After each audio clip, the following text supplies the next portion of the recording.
주님이 우리와 함께 계십니다. 네. 자, 주님께서 오늘 예배하신 큰 잔치에 먹을 게 많은 줄 믿습니다. 찬양하면서 여러분 그 마음이 열렸죠? 아, 대답이 없어요. 네. 그런 걸 물어보냐는 식인데 이미 은혜의 담비에 흠뻑 젖은 줄 믿습니다. 자, 우리가 기도, 신앙의 3대 요소 중에 하나, 기도 다 알고 있습니다. 그러나 기도의 불이 지펴져야만 되고, 또 기도는 실전에서 이루어져야만 되고, 기도는 또 믿음과 함께 또 어우러져서 그 빛을 발해야 됩니다. 자, 기도는 하나님의 자녀로서 이거 하나 켜주세요. 골든기도 원리 있죠? 하나님의 자녀로서의 최고의 특권이죠. 여러분 알고 계시죠? 이 정도는 다 알고 계시죠? 또 문제 해결의 그 마스터키라고 하면 조금 여러분이 기도 기복신앙 이렇게 딱 느껴질 텐데 아닙니다. 마스터키입니다. 기도를 통해서 하나님이 문도 열어주고 또 메었던 것도 풀어지게 하고 또 귀신들도 추방하고 또 우울증도 날리고 또 여러분의 신앙을 이렇게 끌어올리는 도구로 기도를 사용하십니다. 그래서 주님께서도 심지어 성전을 가리켜 만민이 기도하는 집이라고 했습니다. 성전은 예배하는 곳이죠. 제사 드리는 곳이죠. 그리고 찬양하는 곳입니다.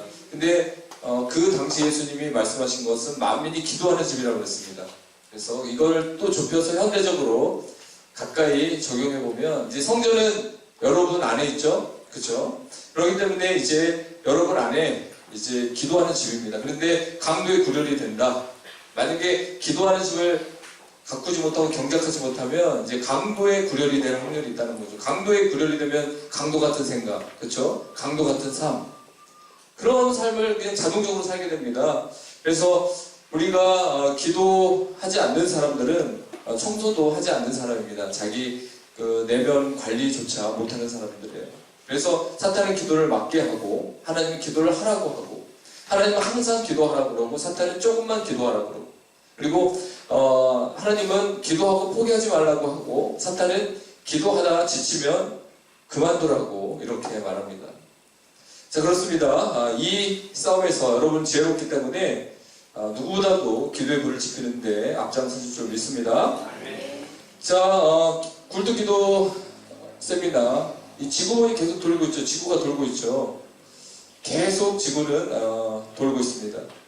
마찬가지로 우리도 계속 하나님께 기도하고 있어야 되는데 다음 화면 한번 보여주십시오. 오늘 처음에 여러분들과 함께 기도에 대해서 말씀드리고 싶은데 히브리어의 테필라라고 기도라는 말이 있고 또 아마드 또 팔렐 이런 기도 내용이 있는데 자, 오늘 제가 요즘에 사람들이 유행어 있죠. 신조어 이런 것들이 있어요.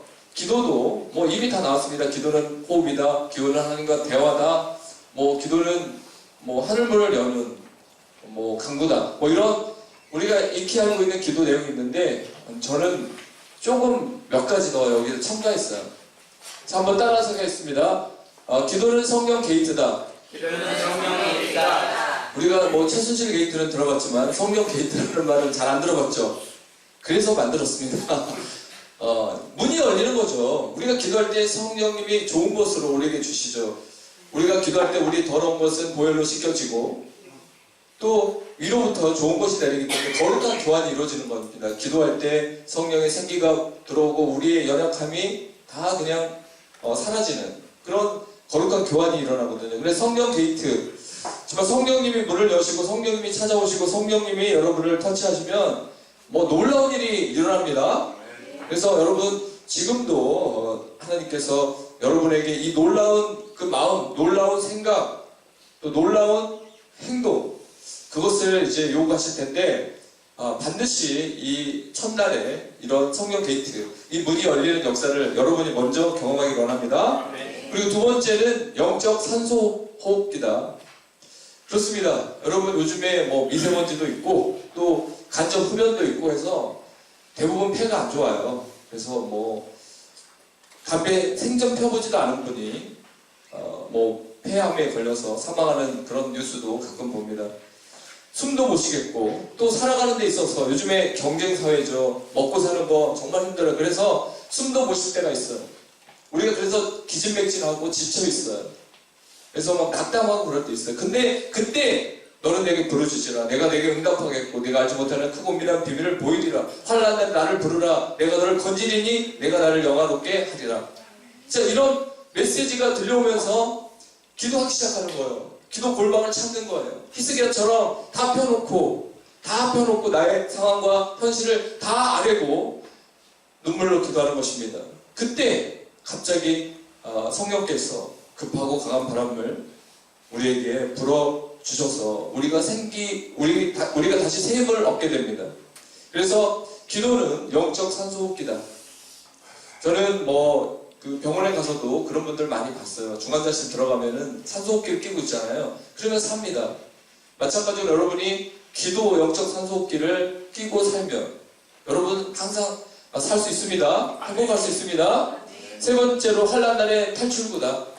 요즘에 넘사벽이라는 말 있죠. 넘지 못하는 벽. 그리고 3포, 5포, 7포 이런 얘기가 막 나오는데 탈출구가 있어요. 노아의 방주 창문이 어디 있어요? 위에 있잖아요. 그렇죠? 하나님만 바라봐라. 동서남북 다 막혀도 두려움이 가득해도 하나님을 바라보면 하나님께 기도의 손을 들면 하나님께 탈출구를 예비하신다. 자, 우리는 이런 생각을 합니다. 기도 안 해도 하나님을 택했으니까 탈출구는 어디 있든지 있다. 그렇게 생각하는 사람들은 성경을 조금 오해하는 겁니다. 이게 하나님이 다 하시고 나는 지켜본다. 이런 개념이 있을 수 있어요. 그런데 그렇지 않습니다. 하나님도 나를 사랑하는 자가 나의 사랑을 잊고 나를 간절히 찾는 자가 나를 만나리라 그랬어요. 너희가 전심으로 나를 찾으면 만나리라. 그렇습니다. 인격적으로 우리가 하나님을 갈망하고 또 하나님 없이는 안 된다는 것을 인정하고 하나님께 맡기고 부르짖고 간구할 때, 두드릴 때 탈출구가 우리에게 있다는 거죠. 그래서 곤란의 터널을 우리가 빨리 빠져나가고 싶지만 그냥 애쓴다고 되는 게 아니라 기도하면서 믿음을 키워가면서 하나님 뜻을 분별하면서 나가면 우리 앞에 시원의 대로가 열릴 줄 믿습니다. 그리고 마지막 네 번째, 영적 수액이다. 요즘은 잘 그렇지 않지만 장염 같은 거 여름에 잘 걸리죠. 저도 이렇게 보니까 우리 애들 장염 걸리면 이제 방법이 있어요. 그냥 가서 수액 맞히면 됩니다. 근데 약 먹고 하면은 3일 4일 가요. 죽 먹고 막 이래. 근데 수액 한 번 딱 맞으면 그 저녁 와서 죽을 먹고도 이제 정상으로 돌아갑니다. 요즘에 또 아프면 또 영양제 많이 타서 이렇게 수액 맞잖아요. 그럼 팍 살아나요. 여러분, 기도는 영적 수액입니다. 그래서 기도하고 나면 하나님과 대화하고 나면 하나님께 나의 모든 소원을 아뢰고 나면 그 다음에 하나님이 우리를 품어주셔요. 또 안아주셔요. 그 강한 편팔로 붙들어주세요. 그걸 느끼게 됩니다. 그래서 영적인 예민함이 여러분 가운데 있을 줄 믿습니다.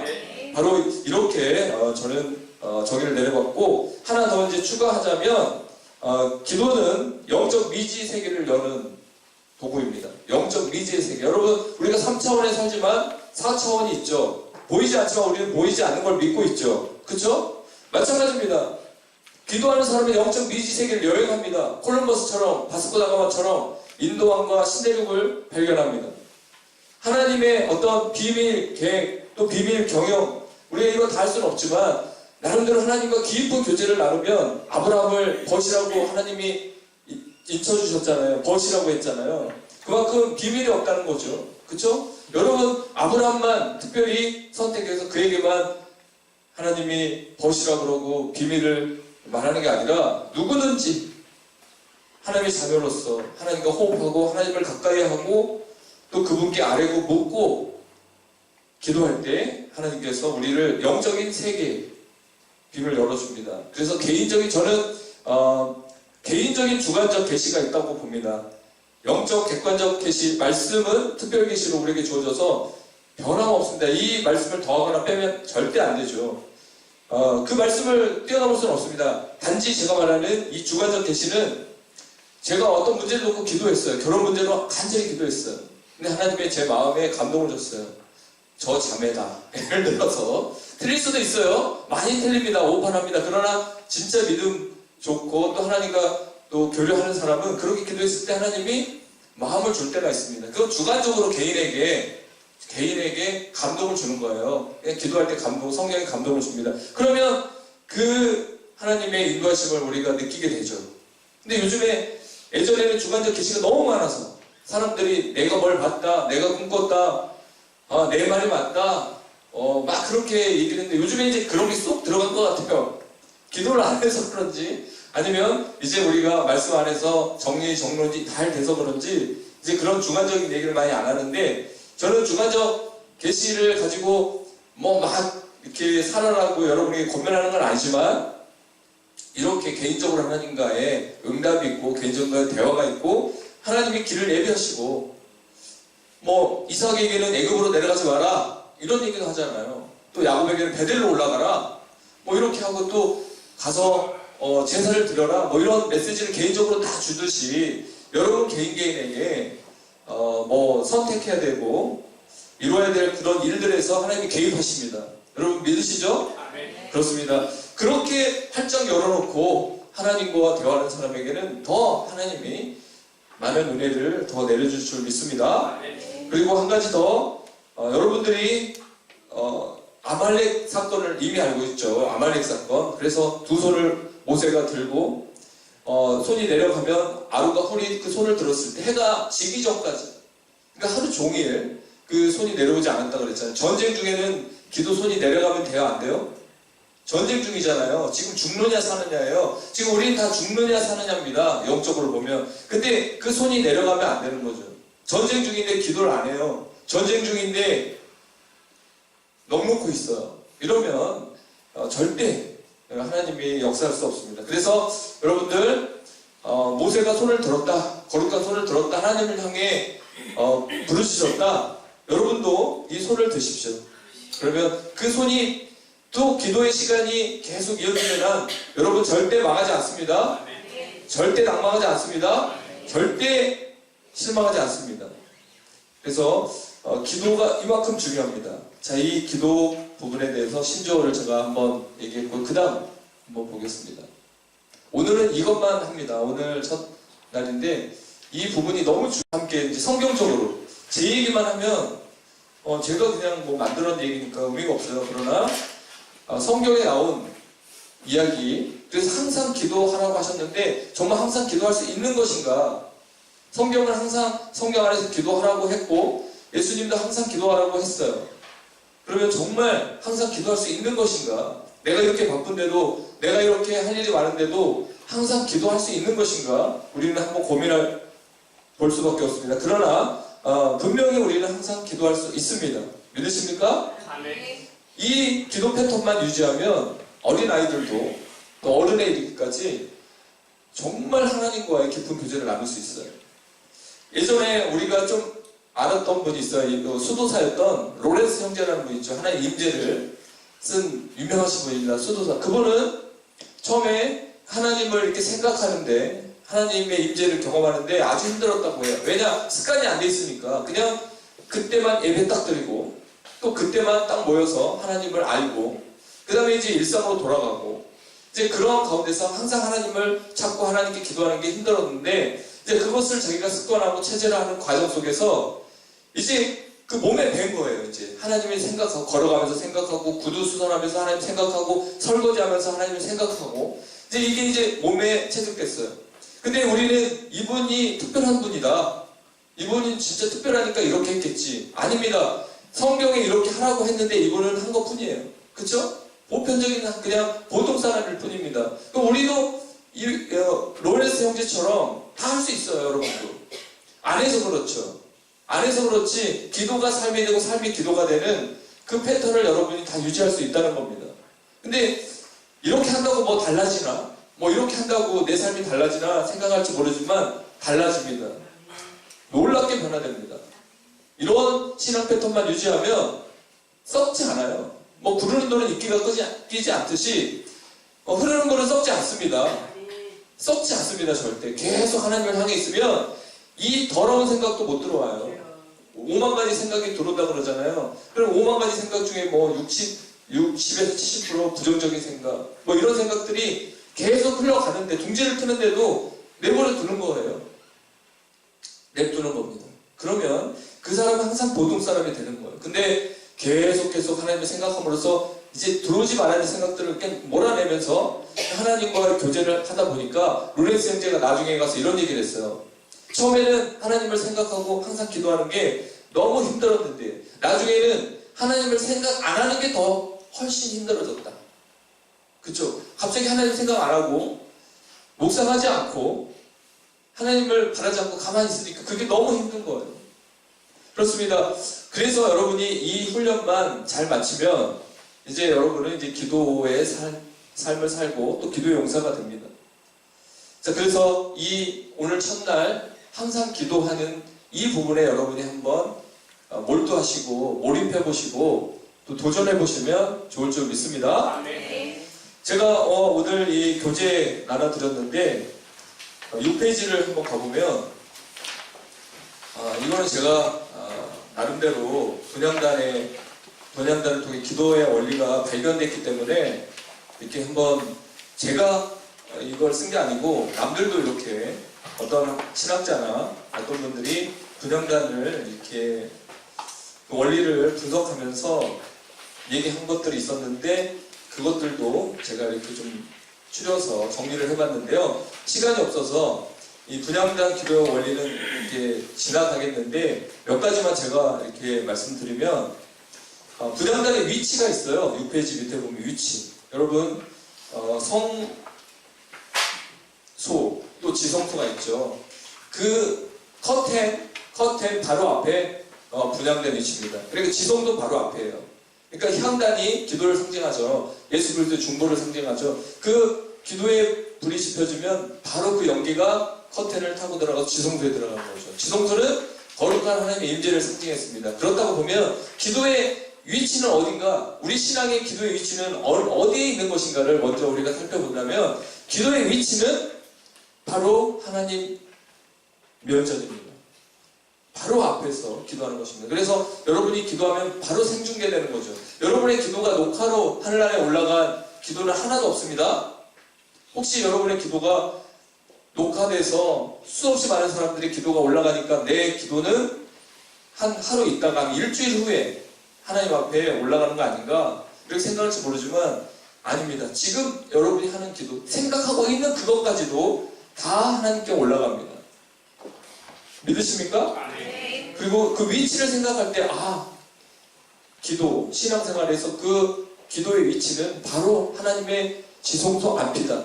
근데 히브리서 가면은 그 향단이 지성소 안에 있다라고 또 하는 표현이 나옵니다. 그만큼 기도는 그 안에 있는 거죠. 하나님 임재 가운데 아주 가깝습니다. 너무 중요합니다.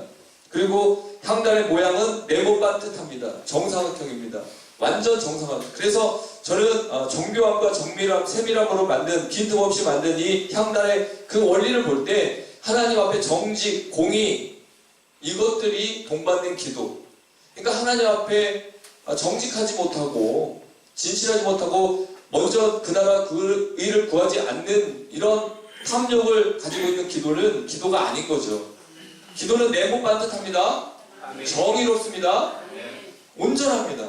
근데 우리가 막 기도를 막 해요. 1시간, 2시간 했어요. 근데 그런 1시간, 2시간 한 것도 사람이 안 변한 사람 참 많이 왔습니다. 인격도 안 변하고 성품도 안 변하고 그리고 그냥 열정만 있고 열매도 없고 그런 사람들은 하나님께 기도할 때 하나님 말씀을 붙들지 않고 하나님 말씀에 기반한 기도가 아니고 자기 욕심을 따라 정욕을 따라 그냥 그렇게 배운 대로 그냥 기도하면 산대더라 그냥 살아보기 위해서 기도하는 거예요. 그런 사람들은 기도의 원리를 모르는 겁니다. 기도는 그냥 나는 네모 반듯합니다. 여러분 그런 기도가 필요합니다. 그래서 잠언서 15장 8절 한번 우리 다 같이 읽어볼게요. 7페이지에 있죠. 잠언서 15장 8절 시작. 악인의 제사는 여호와께서 미워하셔도 정직한 자의 기도는 그가 기뻐하시느니라. 그렇습니다. 1시간, 2시간 하는 게 중요한 게 아니라 정직한 자의 기도를 하나님이 기뻐하신대요. 그래서 우리가 정직한 삶을 살고 하나님 말씀대로 순종하면서 기도하는 사람은 10분을 기도해도 힘이 있어요. 5분을 모여서 기도해도 파워가 있습니다. 그러나 막 이상한 얘기를 하고 1시간, 2시간 막 기도를 했는데 그 안에 정직하지도 못하고 말씀도 없고 성령님과 교제도 하지 않고 그런 가운데 부르짖는 기도들은 힘이 없습니다. 그리고 향단의 뿔, 여러분 뿔은 우리가 알잖아요. 힘, 능력, 권세를 말하죠. 기도에는 능력이 있습니다. 기도에는 놀라운 권능이 있습니다. 그리고 이제 넘겨서 한 장 넘겨서 8페이지로 보면은 이제 그림을 보시면 좀 알겠죠? 바로 여기가 향단 위치입니다. 뭐 이제 그 기도의 향을 만들 때 토합, 나감향, 풍자향, 유향, 소금까지 칠하고 그랬어요. 다 의미가 있습니다. 하나님은 뭐 하나를 설명할 때 다 의미를 담고 있으시죠. 향을 만드는데 주의사항이 있습니다. 9페이지에 보면은 하나님 영광이 아닌 너희를 위하여 그 방법대로 만들지 말라. 냄새를 맡으려고 이 같은 것을 만드는 모든 자는 그 백성 중에 끊어진다. 기도를 잘못하면 이렇게 됩니다. 그리고 향을 피우는 시기가 아침부터 저녁까지, 뭐 저녁부터 아침까지 계속 이어지죠. 기도는 어때요? 아침부터 저녁까지 계속 이어진다는, 항상 기도하라는 그 말씀이 이미 분향단의 원리에 다 있고요. 향단을 대속하는 일이 있습니다. 대속제일 7월 10일이죠. 그때 다 피를 뿌려서 청소를 합니다. 대속합니다. 그래서 여러분의 삶도 이렇게 예수 그리스도 보혈을 통해서 이렇게 기도도 치유돼야 되고, 또 기도도 뭐 잘못된 기도들을 다 정리해야 됩니다. 그리고 마지막으로 6번째, 향은 모두 진액으로 만들어졌다고 그랬어요. 진액. 여러분 기도할 때 최고의 기도는 뭐죠? 간절히 힘써 애써 그렇게 진정성 있는 기도입니다. 그 기도는 하나님의 심장을 울리는 거예요. 그래서 기도할 때 향을 만들 때 전부 진액을 짜서 만든 것처럼 기도는 전부 여러분의 진액을 짜서, 그래서 저는 이렇게 방언으로 이렇게 랄랄랄라 이렇게 기도를 해도 멍하니 랄랄랄라 이렇게 입만 여는 게 아닙니다. 왜냐? 이 기도는 진액을 짜서 하나님께 드리는데 진정성을 가지고 하는 게 한마디도 땅에 떨어지지 않기 위해서 어떻게든지 방언을 하든 알아듣는 기도를 하든 힘을 다해서, 그리고 거기에 내 마음을 담아서 전심으로 하나님께 기도합니다. 그렇게 기도하는 것이 바로 하나님이 원하는 기도라는 사실 꼭 기억하십시오. 제1과로 이제 넘어가서 기도 생활화. 이게 이제 한 주간 동안 여러분이 이 기도 생활을 실천해야 됩니다. 반드시 실천해야 됩니다. 여러분 우리가 나비 효과 알잖아요. 나비의 날개짓처럼 작은 변화가 폭풍우 같은 커다란 변화를 유발하는 현상을 만들듯이 여러분의 작은 기도의 몸부림이, 기도의 여러분의 날개짓이 하나님의 심장을 울리고 삶의 대변화를 만들어 온다는 사실을 믿으십시오. 이제 그 애화가 있죠. 화란의 위대한 피아니스트. 이건 여러분이 읽어보시고, 뭐 피아노 치는 분이 하루를 안 쳤다, 이틀을 안 쳤다, 3일을 피아노를 안 쳤다, 그러면 자기가 알고 남들도 안 돼요. 여러분이 기도를 하루 쉬었다, 일주일 동안 기도 생활 안 했다, 그러면 가족들이 다 압니다. 가족들이 표정을 보고 알고, 또 그 말하는 걸 보면 알아요. 이미 세상에 물들었어요. 그러니까 예수께 물들었냐, 세상에 물들었냐, 이미 그냥 물들어 있으니까 이미 우울한 표정, 또 이미 부정적인 말, 이미 약해진 상태에서 말도 하고 그렇게 살아갑니다. 그래서 여러분은 반드시 이 시간을 놓쳐서는 안 됩니다. 반드시 항상 기도하는 이 패턴을 놓치면 주님이 아십니다. 그리고 가족들이 압니다. 그래서 반대로 여러분이 항상 기도하는 모습을 보면 모두가 압니다. 자, 그렇습니다. 이제 항상 기도하는 부분을 함께 나누고자 하는데, 이 부분을 여러분들이 꼭 반드시 순종하고 실천해 본다면 여러분이 정말 항상 기도하는 사람이 됩니다. 이 놀라운 비밀을 여러분 오늘 알게 되고, 또 이 비밀을 가지고 실천하게 될 줄 믿습니다. 첫 번째, 기도. 성령 안에서 항상 기도하라고 그랬어요. 성령 안에서. 그렇습니다. 무시로 성령 안에서 기도하라고 그랬습니다. 그러니까 성령 안에 있어야만 무시로 기도도 할 수 있는 거죠. 성령 밖에 있으면 힘들어서 기도 못합니다. 맨발이 하고 끝입니다. 또 사탄도 그렇게 기도를 가로막고 있죠. 그래서 성령 안에서 항상 일단 성령 안에서의 삶을 여러분들이 반드시 취하시고 그 다음에 기도하는 삶을 살아가기를 원합니다. 그 가운데 우리 말이 기도입니다. 여러분, 말이 기도라는 말 많이 들어봤죠? 말이 인격이다.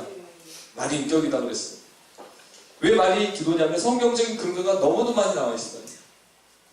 우리가 민수기 14장 28절을 한번 다 같이 읽어보겠습니다. 13페이지에 있죠? 시작.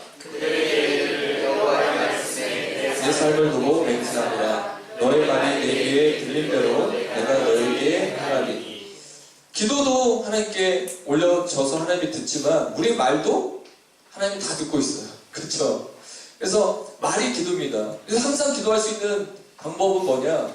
내가 목사님을 만나든 또 가족들과의 대화를 하든 어떤 직장에 가서 어떤 분들과 사업으로 인한 이야기를 하든 간에 그 속에 진실이 있어야 되고 그 속에 하나님을 경외하는 말이 있어야 되고 그 안에 하나님이 들을 때 만족할 만한 대화들이 오가야 됩니다. 그래서 지나치게 세상적인 얘기를 계속 하루 종일 하면 여러분도 머리가 아플 거예요. 그렇죠? 그만큼 소진됐습니다. 그만큼 말 속에 말을 통해서 마귀가 틈탔어요. 저는 이제 하나님이 10몇 년 전부터 주신 그 영물 연사를 통해서 제가 뭘 많이 발견했냐면 말을 하다가 내가 스스로 비방하는 말을 할 때가 있어요. 제가 부정적인 말을 할 때가 있어요. 그러면 그때 마귀가 틈타는 걸 느껴요. 근데 알면서도 하고 있어요. 이 말을 하나님이 안 기뻐하고 또 이 말을 해서 비방했을 때, 상대를 비방했을 때 그 마귀가 막 이간질하고 좋아하는 건데 나도 모르게 하고 있는 거예요. 절제가 안 돼서. 그때 느껴져요. 내 몸이 굳어지고 또 영적으로 답답해지고 그러면서도 사람이란 참 이 절제가 안 돼서 그러면서도 그런 부정적인 말을 하고 끝내는데 그런 것들을 통해서 우리는 하나님 앞에 온전히 나가는 것이 막히는 거죠. 여러분 이거는 뭐 사실입니다. 그래서 여러분 말할 때 절대 하나님이 안 듣고 있다고 생각하지 말고 내가 하는 모든 말을 하나님 듣고 있고 사탄도 내가 말하는 것을 유도하고 있을 수도 있다. 이렇게 저렇게 유도해서 우리를 무너뜨리고 어떤 사이를 갈라놓고 또 신앙 성장을 가로막을 수 있다. 말라기 3장 16절을 우리가 다 같이 읽어볼게요. 반대되는 말입니다. 시작. 그때 여호와를 경외하는 자들이 피차에 말하며 여호와께서 그것을 분명히 들으시고 여호와를 경외하는 자와 이름을 존중히 여기는 자를 위하여 여호와 앞에 있는 기념책에 기록하셨느니라. 자, 여기에서는 여호와를 경외하는 자들이 모여서 대화를 했어요. 피차 무슨 말을 했어요? 말라기 시대는 알잖아요. 암흑 시대잖아요. 모든 게 안 되는 시대예요. 그런 시대에도 하나님의 함께 하심을 믿고 몇 명이 소수가 믿음이 좋은 사람들이 모여서 여호와를 경외하자, 기도하자, 교회 부흥을 위해서 전도하자 이런 얘기를 하고 있어요. 이런 얘기를 하고 있는 걸 하나님이 들으셨어요. 그래서 들은 것밖에 없어요. 물질 헌금한 것도 아니에요. 그냥 그들이 모여서 하나님을 위해서 어떻게든지 교회를 교회답게 또 하나님의 영광을 위해서 어떻게든지 우리가 깨어 살자 이런 얘기를 서로 주고받을 때 그 얘기를 하나님 분명히 들으시고 하나님 기념책에 기록했답니다. 하나님을 존중히 여기는 그 모습을 보고 하나님이 기념책에 기록했대요. 그렇습니다. 여러분이 하는 말들을 듣고 하나님이 기념책에 기록합니다. 믿으십니까?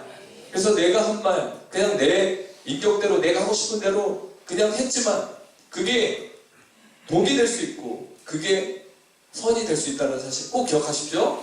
그래서 우리는 말할 때 신중해야 됩니다. 감독으로 뽑히는 사람들도 보면 신중해야 된다 그랬어요. 신중. 그만큼 말할 때도 신중해야 됩니다. 하나님이 듣고 있기 때문에. 그리고 내가 한 말이 상대에게 상처가 될 수 있고 아니면 그 상대방을 살릴 수 있는 금 같은 말이 될 수 있기 때문에 말이 기도라는 사실을 반드시 기억하십시오. 두 번째, 우리 생각이 기도입니다. 로마서 8장 5절에서 6절을 다 같이 읽어보겠습니다. 시작. 육신을 따른 자는 육신의 일을, 영을 따른 자는 영의 일을 생각하나 육신의 생각은 사망이요 영의 생각은 생명과 평안이니라. 그렇습니다. 육신을 따르는 육신의 일을, 영을 따르는 자는 영의 일을 생각하나 육신의 생각은 사망입니다. 영의 생각은 생명과 평안입니다. 영의 생각이 있고 육신의 생각이 있대요. 여러분은 하루 종일 어떤 생각을 많이 합니까? 육신의 생각입니까? 육신의 생각은 뭐죠? 예를 들어서 기본적으로 육신의 생각, 예, 오직 돈, 그쵸? 오직 또 오직 건강, 내가 건강해야 되는데, 그리고 뭐 자녀들 잘 되는 거 하나님 뜻이에요. 그러나 이제 너무 자녀들에게 매여 있고, 자, 육신의 생각, 거기에 이제 빠져 있으면 사망이랍니다. 근데 영의 생각은 생명과 평안이랍니다. 예수님이 가룟유다의 생각을 꿰뚫어 봤습니다. 바리새인들의 생각을 꿰뚫어 봤습니다. 마찬가지로 하나님은 우리 안에서, 마음에서 이루어지고 있는 많은 생각들을 다 보고 계십니다. 그래서 그 마음에서 이미 이 생각을 육의 생각으로 관철시킨 사람들은 죄의 덩어리가 되는 것이고, 영의 생각으로 바꿔서, 영의 생각은 뭐겠어요? 하나님을 영화롭게 하고, 그렇죠? 하나님의 일을 하는 것, 사명을 감당하기 위해서 어떻게든 애쓰는 그런 생각들. 비록 가난하지만 하나님 영광을 위해서 나는 살아야 된다. 뭐 이런 영의 생각들은 생명과 평안을 우리에게 선물합니다. 그래서 여러분 절대 이 생각에 매몰되면 안 됩니다. 그래서 저는 이 생각 이기기, 생각에서 탈출하기, 뭐 이런 노력을 하는데, 그냥 가만히 있어도 이렇게 생각들이 스쳐갈 때 보혈을 외칩니다. 예수의 보혈. 처음에는 예수의 보혈로 악한 생각은 떠나가라. 이게 이제 정석이죠. 예수님의 보혈로 더러운 생각은 떠나가라. 자, 그렇게 계속 이렇게 하면서 예수의 보혈을 외치다가 어쩔 때는 주기도문을 외울 때가 있고 사도신경을 외울 때가 있고 말씀을 암송할 때가 있습니다. 어떻게든 일단 그 생각을 허용하지 않아야 되기 때문이죠. 저는 지금도 과거에 내가 그 시절에 나쁜 짓을 했던 게 떠오를 때가 있어요. 그 생각이 그냥 가만히 있는데 스쳐 지나갈 때가 있어요. 그러면 그때 바로 그냥 기도하는 거. 그거를 그냥 생각하고 묵상하면 소설 쓰는 것도 아니고 안 됩니다. 그래서 바로 그냥 예수의 보혈로 또 말씀 앞으로 나가면서 이 생각을 추방시켜야 됩니다. 악한 생각을 추방시키고 또 귀신이 그 악한 생각을 집어넣는 거예요. 잠재의식, 무의식 속에 우리의 더러운 생각들이 계속 둥지를 틀면 우리는 하나님과 깊은 교제하는데 너무 어렵고 힘듭니다. 그렇습니다. 여러분들 이제 영의 생각으로 전환할 때가 왔습니다. 그래서 계속 생각할 때마다 그런 것들이 떠올 때마다 즉각 말씀을 암송하시고 또 예수의 보혈을 외쳐서 그 생각과 거리를 두십시오. 그러다 보면 한 달이 지납니다. 두 달이 지납니다. 그렇게 세 달이 지납니다. 네 달째쯤 되면 가만히 있는데 아무 생각도 안 떠올라요. 더러운 생각이 안 지나가요. 불안한 생각이 안 지나가요. 두려운 생각이 사라지기 시작해요. 근데 이거는 실천하지 않으면 절대 생각으로 안 됩니다. 실천해야 됩니다. 그러니까 다른 것들이 침투하지 못하도록 좋은 것들로 채워버리라는 거죠.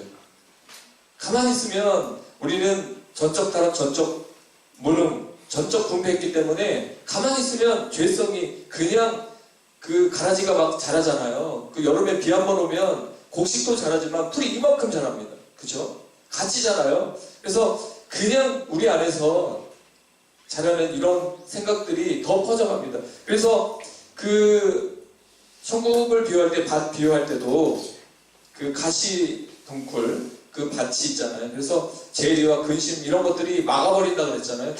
생각이 다 막아버립니다. 그 상태에서 기도를 시작하려고 해도 기도가 안 나오는 거예요. 그래서 여러분, 생각이 기도라는 것을 반드시 기억하고 계속 예수의 보혈을 외치십시오. 떠오를 때마다 예수의 보혈. 그러면 진짜 여러분 맑아집니다. 깨끗해집니다. 이런 기도를 하는 것을 항상 기도라고 말하는 거죠. 이제 우리 생활 속에서 기도하는 것을 보겠는데, 자투리 시간을 기도로 활용하라. 저는 제가 뭐 감수성이 많아서 아니면 뭐 여성스러워서 걸어가면서 기도한 게 아니었어요.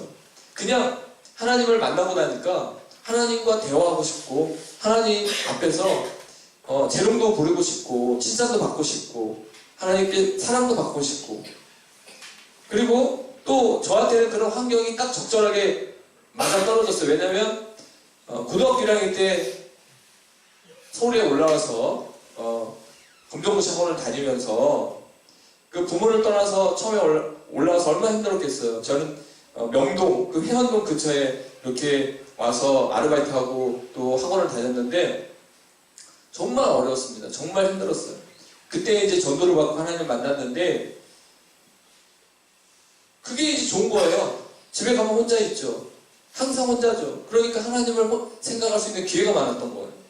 부모님이랑 가족들이랑 따뜻한 밥 먹고 같이 화기애애하게 그렇게 살면 가장 이상적인 가정생활이겠지만 일단 저는 그렇게 홀로 이렇게 버려진 건 아니지만 홀로 있다 보니까 그 가운데서 하나님을 찾게 됐어요. 그러면서 하늘을 보면 잿빛 하늘을 볼 때도 있고 가을 푸른 하늘을 볼 때도 있고 비 내리는 하늘을 볼 때도 있어요. 그러면 하나님이 저를 보고 계시는 것 같은 느낌이 들었어요. 그러면 하나님 저 보고 계시죠? 이렇게 말을 하나님하고 대화를 시작하는 거죠. 그렇게 시작한 게 이제 이게 기도가 된 거죠. 저는 그렇게 하면서도 이게 기도라고 생각을 해본 적이 없어요. 근데 이제 나중에 보니까 이게 기도라는 걸 깨달은 거죠.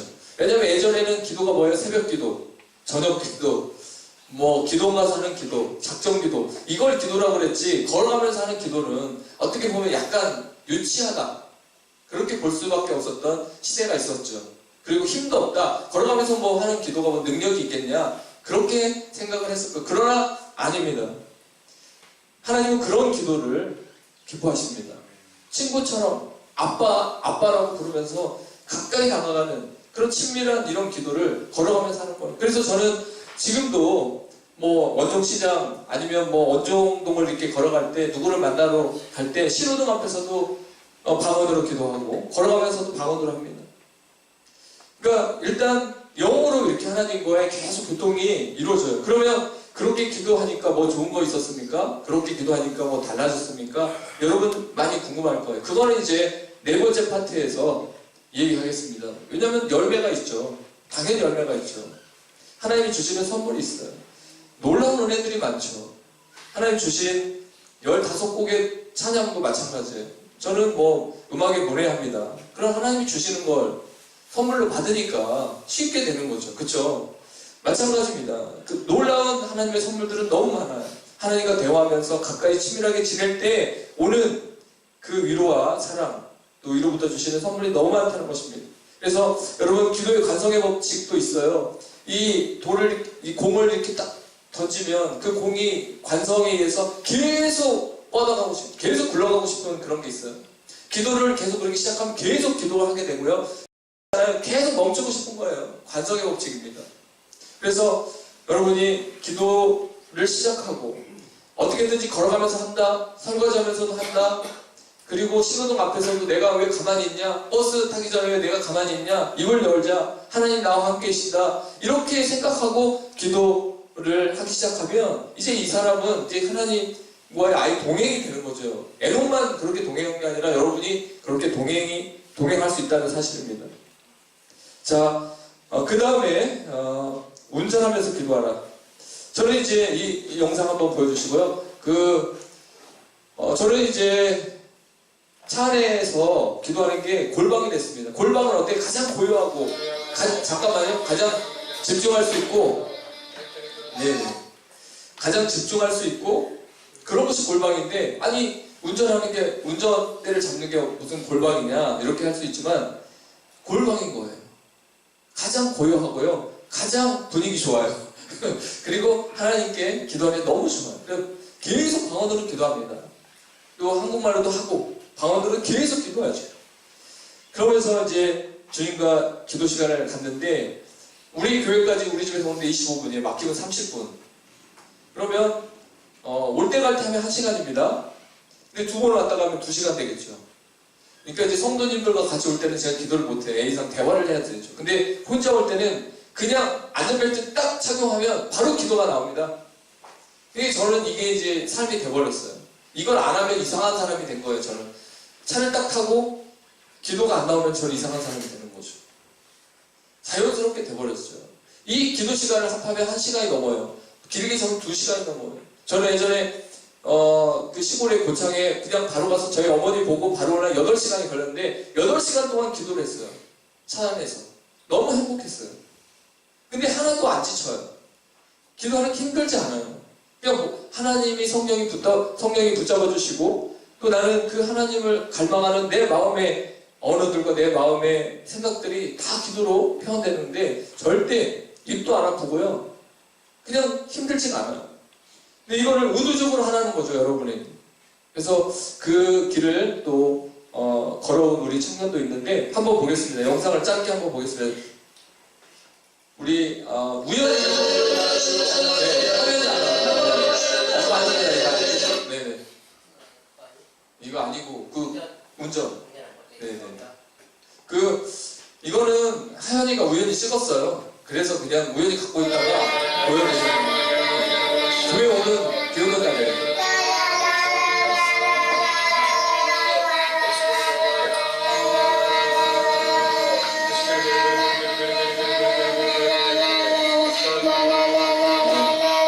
시간 없어서 다음 보겠습니다. 다음 아까 이제 보여준 우리 리더들이 토요일 날 공부를 하고 5분 정도를 합심해서 기도해요. 근데 5분이 아주 짧잖아요. 근데 그 5분 기도하고 나면 완전 달라져요. 나름 후에 이렇게 기도심을 가지고 집중해서 기도하면 정말 놀라운 은혜를 주십니다. 자, 여기까지 하고 다음 이제 저희 집에서 애들을 훈련시켜요. 기도 훈련을 시키는데 이제 애들이 그냥 기도합니다. 이제 자연스럽게 한번 보겠습니다. 세 번째 아까 보내준 거 있죠? 네. 집에서 아이들과 함께 기도를 그냥 시작하세요. 보겠습니다. 기도하겠습니다. 주여 그냥 강원을 합니다.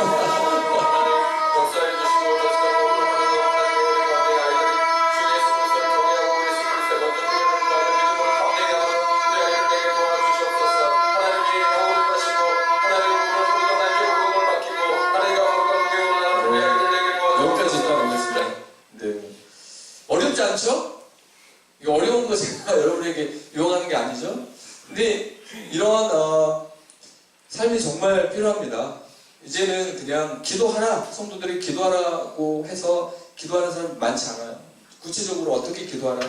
가정에서도 이렇게 주님의 이름 한번 부르고 우리 기도합시다 하고 그냥 기도하면 되는데 그냥 뭔가 이렇게 그 시작을 아직 못하고 있는 분들이 참 많은 것 같아요. 이제 운전하면서 반드시 성령과 골방에 차 안이 골방이 됐어요. 왜냐면 집에 가봤자 애들 떠들지 TV 소리 나지 골방이 사라진 것 같습니다. 차라리 혼자 있을 때, 하나님과 혼자 있을 때 와 이런 좋은 기회가 어디 있어 하고 밀린 기도한다기보다는 당연히 그 자리에서 하나님과 기도하는 그런 삶을 여러분이 살길 원합니다. 끝으로 이제 잠자기 전에 기도하라. 이 내용이 정말 중요합니다. 여러분 하루 첫 단추를 기도로 달고 이제 하루 정리를 하고 잠자리에 드는데 요즘에 그 스마트폰을 이렇게 보고 드라마를 보고 잠자리에 누우면요 안 됩니다. 여러분 절대 안 됩니다. 이거는 접촉이 성령과 접촉하고 잠자리에 들어야지 이 세상의 이런 것들을 접촉하고 잠자리에 들면 안 되는 거죠. 정리를 해야 되죠. 하루 어떻게 내가 산 거에 대해 감사를 다 표현하고 또 기도를 통해서 내 마음의 정리 정돈을 다 마치고 잠자리에 들어야 됩니다. 그리고 과학적으로도 핸드폰을 보고 또 드라마를 보고 잠을 자면 잠이 안 옵니다. 잠이 잘 안 오게 돼 있어요. 그래서 잠자기 전에 반드시 기도해야 됩니다. 그래서 기도 알람 훈련이 있어서 우리 청년들이 잘했던 게 뭐냐면 10시 반에 기도 알람을 다 울려서 우리 기도하는 시간이다 해서 알리는 거예요, 서로. 그러면 아직 집에 귀가하지 못한 친구도 걸어오면서라도 기도를 해야 되고 버스 안에서도 기도해야 되는 거예요. 10시 반이 되면 이렇게라도 기도 네트워크를 만들어서 연합하니까 혼자서 안 되는 게 아니 회장도 하고 총무도 하는데 리더도 하는데 조언도 한다는데 그럼 나도 그 자리에 기도 네트워크에 한 일원으로서 들어가서 기도해야 되겠다. 이렇게 끌어주는 거죠. 앞에서 끌어주고 뒤에서 밀어주면서 기도 네트워크를 만드는 겁니다. 이게 조직이 잘 돼야 되는 거죠. 잠자기 전에 반드시 이렇게 기도할 줄 믿습니다. 우리 이정 형제가 기도 간증을 잠깐 해주겠는데 우리 교회에 와서 또 이제 하나님께 방언 기도를 구했을 때 또 하나님 방언 은사도 주셨고 또 이 기도 시스템을 한번 적용해봐라 이렇게 설교를 했을 때 이 형제는 그대로 그냥 바로 순종하고 실천했습니다. 그 가운데 이제 기도 가운데 영적인 성장과 믿음의 성장이 동시에 일어났는데 미정 형제 앞으로 나오셔서 그 간증을 조금 해주셨으면 좋겠습니다.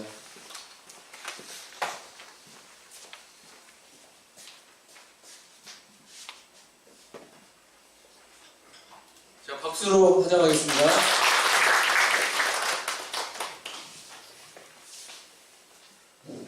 네, 안녕하세요. 행복한 교회 이정 청년입니다. 일단 부족한 저를 이 자리에 세워주신 하나님께 감사드립니다. 기도에 관한 간증을 하고자 제가 이 자리에 섰습니다. 제가 행복한 교회에 온 지도 벌써 반년이라는 시간이 흘렀습니다. 교회에 온 지 얼마 지나지 않아 청년부 수련회를 통해 방언을 받았고 그 후로 부리부터 지금까지 하루에 1시간씩 기도에 전념하고 있습니다. 부끄럽지만 모태신앙인데도 불구하고 저는 기도를 잘 하지 않는 사람이었습니다.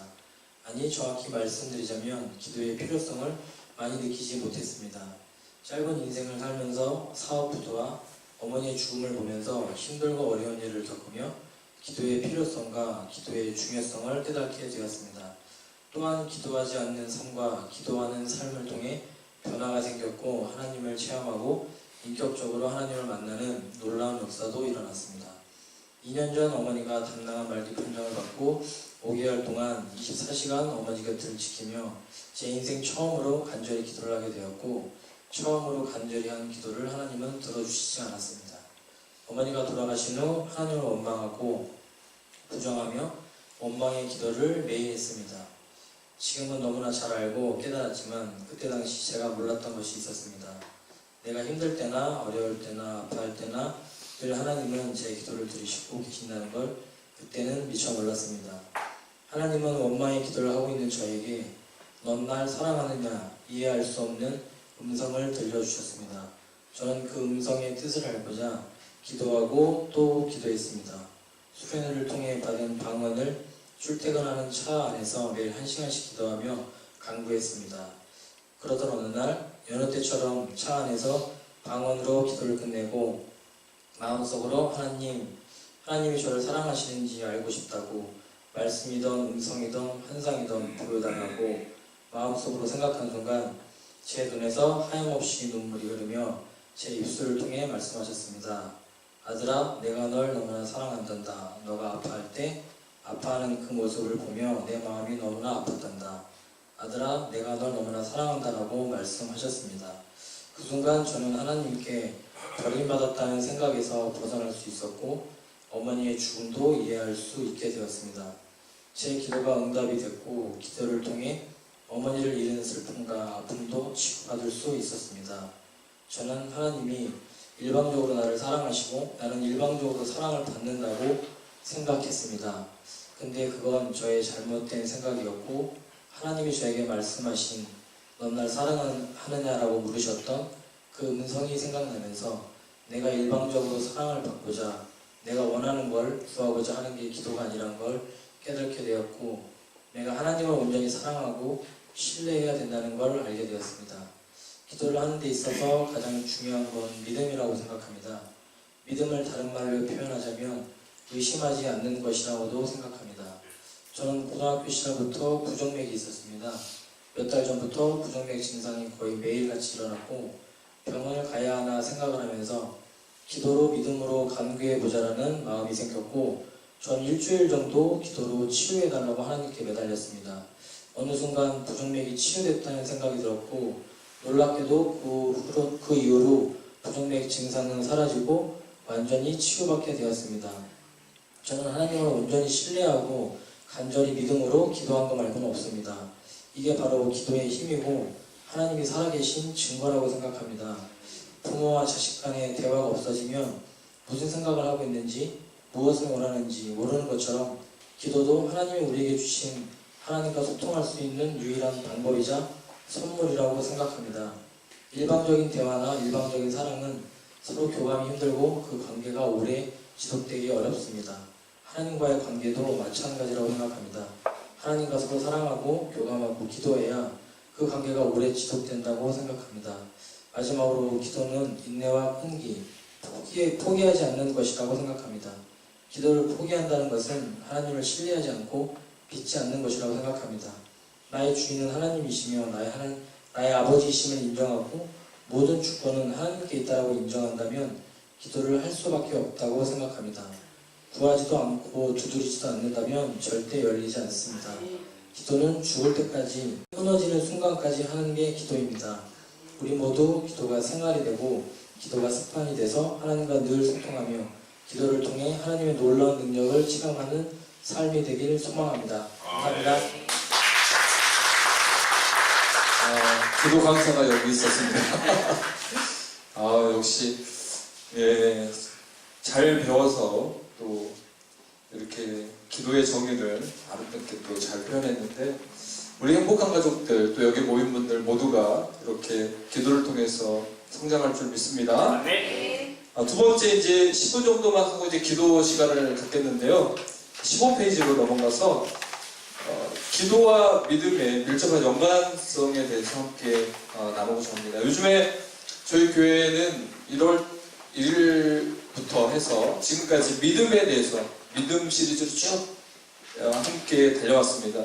그래서 믿음은 들음에서 나잖아요. 계속 회당장 야이로의 딸이 죽었는데도 주님이 두려워 말라, 믿기만 하라, 믿기만 하래요. 아무것도 안 보여도 믿기만 하래요. 그리고 내 믿음이 너를 치유했다.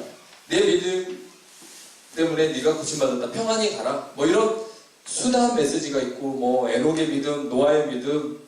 자, 계속 그 믿음을 들으면서 또 이런 믿음도 봤죠. 제자들에게 정갈과 뱀을 밟고 원수를 제어하는 능력을 주셨다. 이걸 믿어야 된다는 거죠. 그렇죠? 그렇게 계속 그 말씀을 통해서 믿음에 대해서 믿고 기도하다 보니까 그냥 믿음이 팽창해지는 걸 느껴요. 팽창. 이게 막 부풀어 올라요. 막 믿음이 막 믿어지기 시작하는 거죠. 그럼 믿어지기 시작할 때 뭐 아토피 있는 친구에게 기도를 해주고, 또 평생 동안 장염으로 고생하는 친구에게 기도를 해주고, 허리 디스크 환자에게 기도를 해주고, 또 영적으로 고통을 받고 있는 그 영향력 아래 있는 사람에게 그 말씀 그대로 원수를 제어하는 능력을 줬으니까 예수 이름으로 기도하게 되고, 그래서 안 되는 게 없다, 할 수 있다는 무슨 말이냐, 믿는 자에게 능치 못함이 없다라는 예수님의 가르침은 예수 그리스도가 믿음이 팽창했기 때문이죠. 성령의 충만함을 받아서 그 안에서 그 말씀이 다 믿어지는 거죠. 살아 움직이는 거죠. 그러니까 그 믿음이 있기 때문에 기도를 그렇게 믿음으로 하는 거죠. 예를 들어서 누가 옆에서 지금 막 아파요.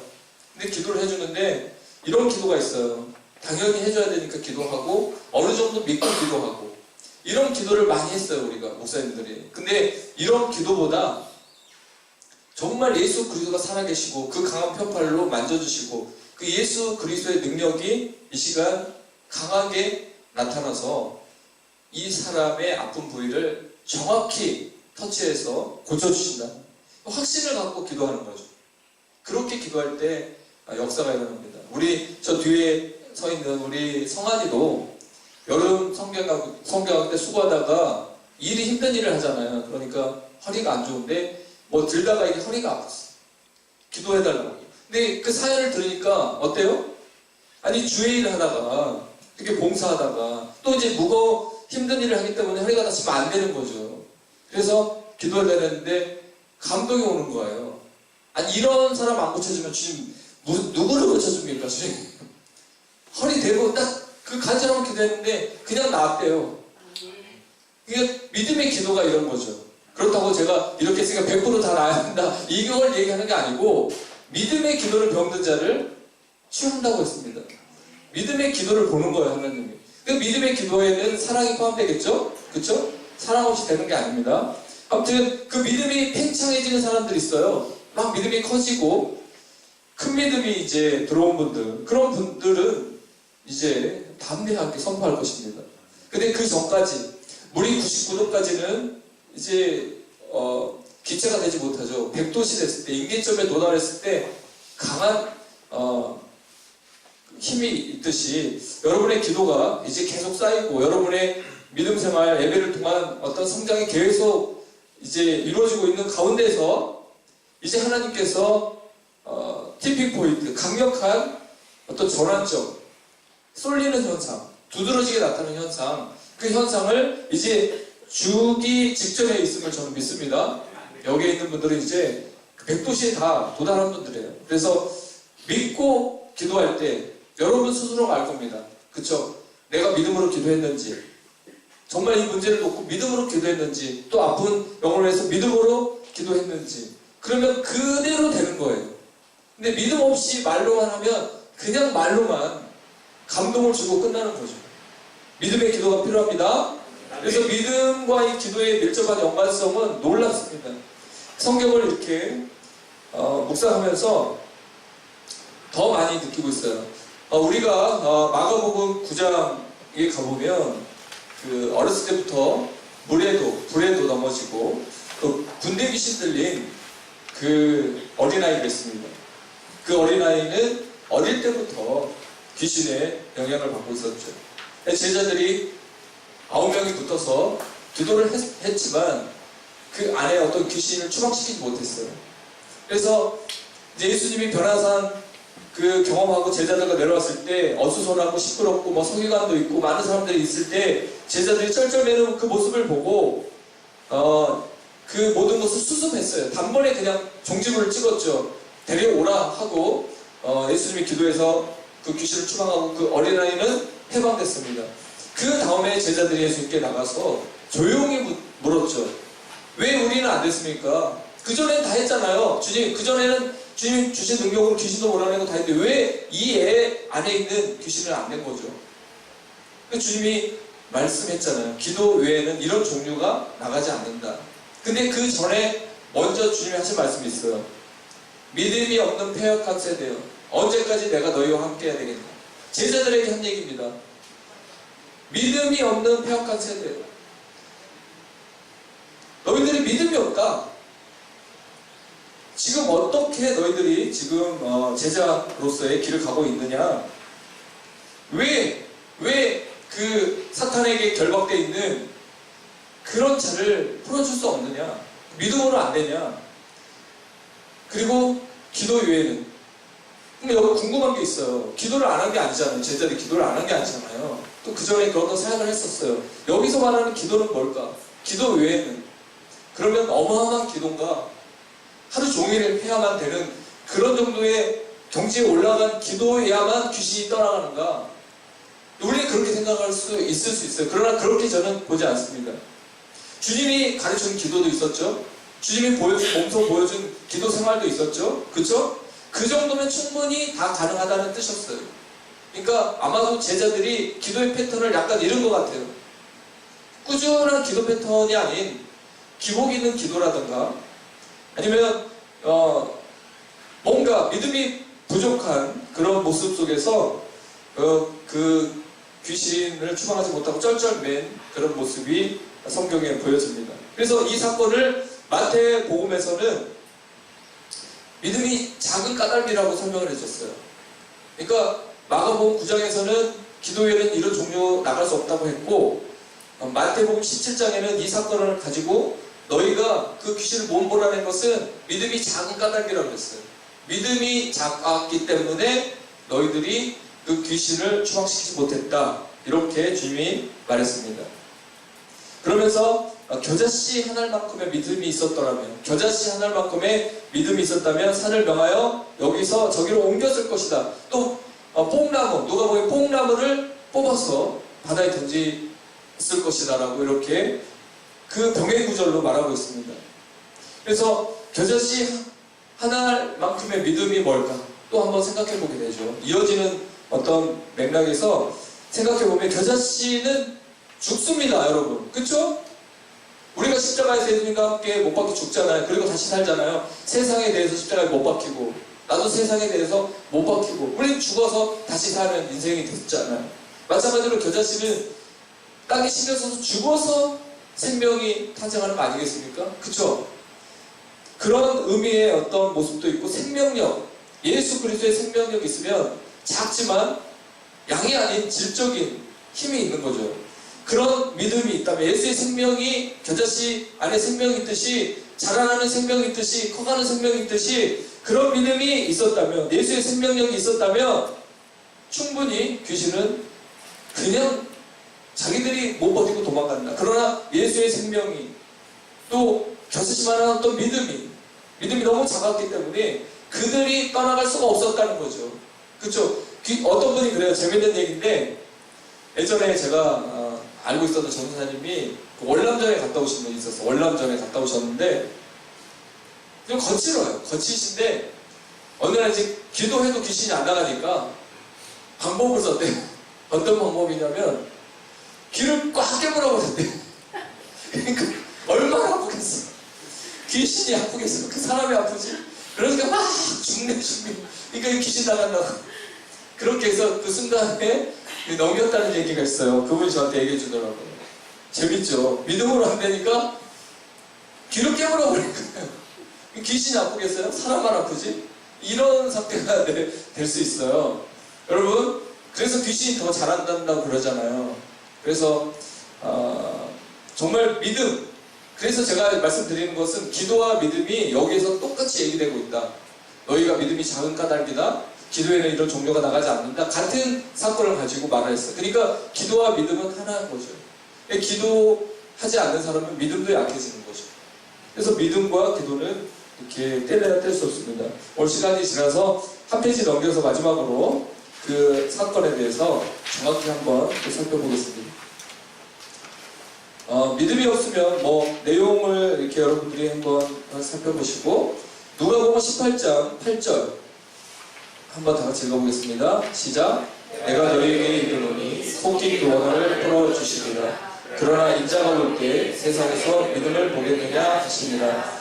그렇습니다. 누가복음 18장은 기도 이야기입니다. 1절부터 8절까지 계속 기도 얘기를 했습니다. 한 과부가 하나님을 무시하고 사람도 무시하는 그 재판장에 가서 제발 원한을 풀어달라고 간청하고 또 간청하니까 그 재판관이 하는 수 없이 그 과부의 원한을 풀어주는 사건의 얘기를 쭉 하시고 하물며 하나님께서 택하신 자의 기도를 들어주지 않겠느냐, 오래 참겠느냐 이렇게 말씀하셨어요. 그쵸? 그리고 바로 이어서 8절에 내가 너희에게 이르노니 속히 그 원한을 풀어주리라. 그러나 인자가 올 때 세상에서 믿음을 보겠느냐라고 했습니다. 기도 얘기 쭉 하다가 마지막에 믿음 얘기를 딱 했어요. 계속 기도하면, 계속 하나님께 나가면 끝까지 하나님께 그 원한을 가지고 권리 회복해달라고 끝까지 하나님께 나가면 하나님께 택한 자들의 그 기도를 신속히 들어도 오래 참지 않는다는 거죠. 근데 못 기다리고 사람들이 다 포기해버려요. 그걸 못 기다리고 기도 중단했다가 또 다시 하고 기도 중단했다가 또 다시 하고 현실 앞에 무릎 꿇고 그렇게 좌절하다가 기도가 약해지고 믿음도 약해진. 그러니까 주님께서 인자가 올 때 믿음을 보겠느냐.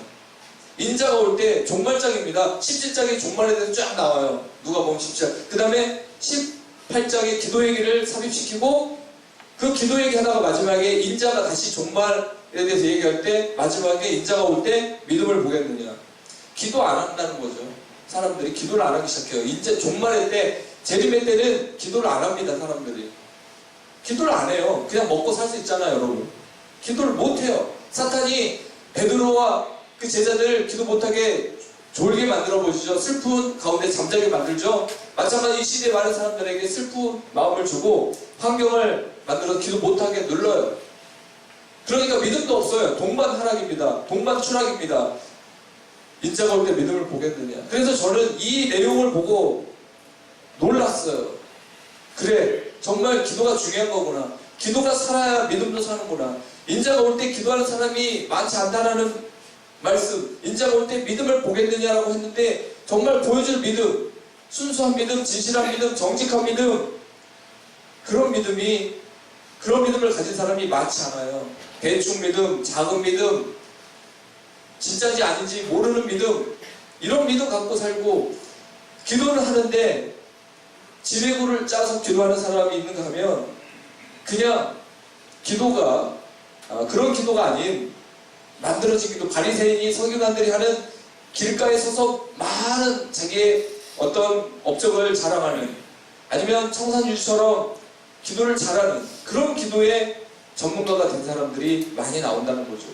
그러면 마귀도 안 떠납니다. 그런 기도하는 기도 가지고 부흥은 전혀 되지 않습니다.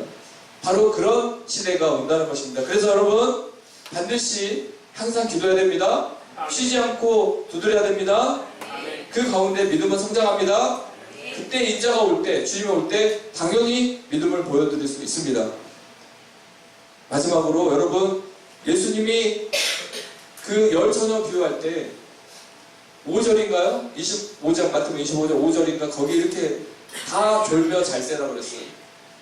다 졸며 자고 있어요. 주님이 오실 때 다 졸며 자는데 그런 분위기라는 거예요. 깨어 있다고 해도, 진짜 진실한 믿음을 갖고 있다고 해도 그 세상에 죄악이 관영하니까, 어둠이 창궐하니까 사람들이 다 졸며 잘 새요. 그런 가운데서도 기름 준비한 사람이 있었어요.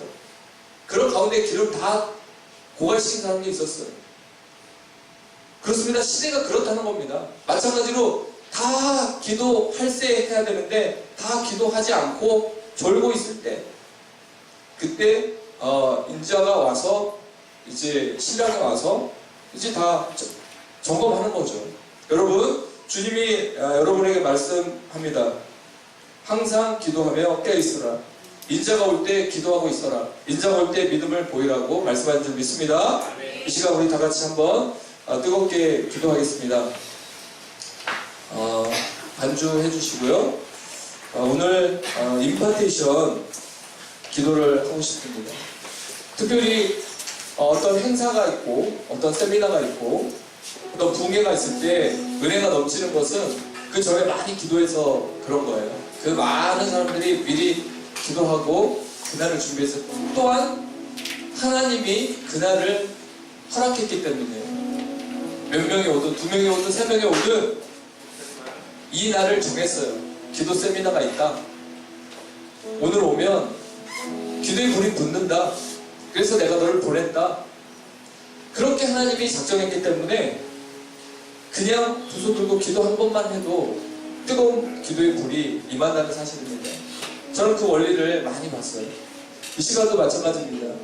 하나님께서 여러분을 부르신 것은 강력한 기도의 불을 여러분 심령에 또 두 손에 부어주기 위함입니다.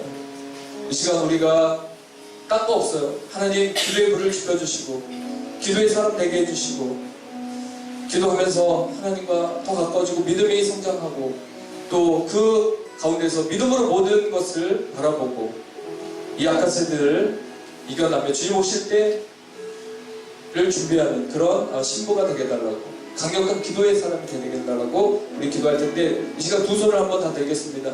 두 손을 들고 주님의 이름을 크게 부르며 우리가 기도할 때 하나님께서 여러분의 손을 붙들어 줍니다.